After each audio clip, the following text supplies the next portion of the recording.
உபவாசத்தோடும் தேவனுடைய சமூகத்திலே மனம் திரும்ப வேண்டும் என்று சொல்லி யோவேல் சொல்லுகின்றார். அதை குறித்து நாம் தியானம் செய்கின்ற போகின்றோம்.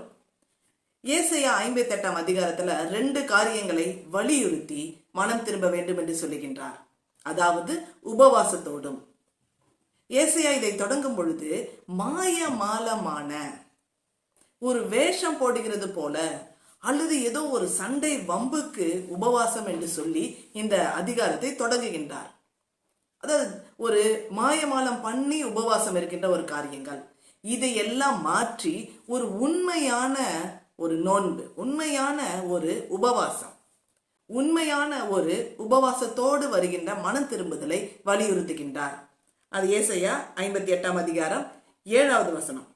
பசி உள்ளவனுக்கு உன் ஆகாரத்தை கொடு, சிறுமைப்பட்டவனுக்கு உன் வீட்டில் சேர்த்துக்கொள், வஸ்திரம் இல்லாதவனுக்கு கட வஸ்திரத்தை கொடு, உன்னுடைய மாம்சமானவனுக்கு உன்னை ஒலிக்காமல் இருக்கிறது. இதுதான் உகந்த உபவாசம் என்று சொல்லி அங்கே வருகின்றது. அநேகருக்கு நம்ம உதவி செய்வோம், வஸ்திரம் கொடுப்போம். இந்த நாட்களிலும் கூட நான் முட்டை சாப்பிட மாட்டேன் என்று சொல்லி அதற்கான விலை கிரயத்தை சேர்த்து வைப்பார்கள். இங்க பகிர்ந்து கொடுக்கறதுக்கு பதிலாக சேர்த்து வைப்பார்கள்.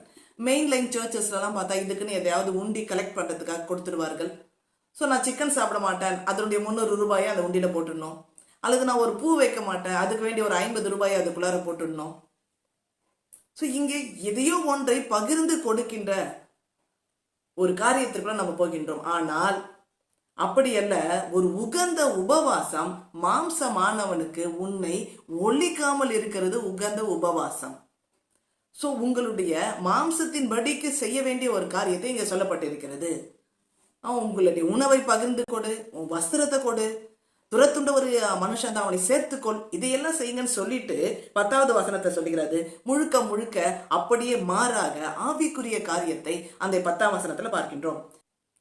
ஏசாயா 58 அதிகாரம் 10வது வசனம்.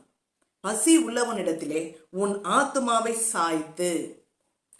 அப்படியே டோட்டலா மாறி வருகிறது. நிறைய காரியங்கள் நம்ம கற்றுக்கொண்டிருக்கிறோம், மற்றவர்களுக்கும் கற்றுக் கொடுப்போம். நீங்கள் உபவாசம் இருக்கும் பொழுது நீங்க உங்களுடைய உணவை மற்றவர்களுக்கு ஷேர் பண்ணிடுங்க என்று சொல்லி ஆனா வசனத்தை ஷேர் பண்ண சொல்லி கற்றுக் கொடுக்கின்றோமா? இங்கே ஏசாயா இதைத்தான் வலியுறுத்துகின்றார். சிறுமைப்பட்ட பசி உள்ளவனிடத்துல உன் ஆத்துமாவை சாய்த்து, சிறுமப்பட்ட அந்த ஆத்துமாவை திருப்தியாக்கி. எந்த ஒரு நபரும் இந்த உபவாச நேரத்துல இதை செய்யும்படிக்கு வலியுறுத்துவதும் கிடையாது, கற்றுக் கொடுப்பதும் கிடையாது.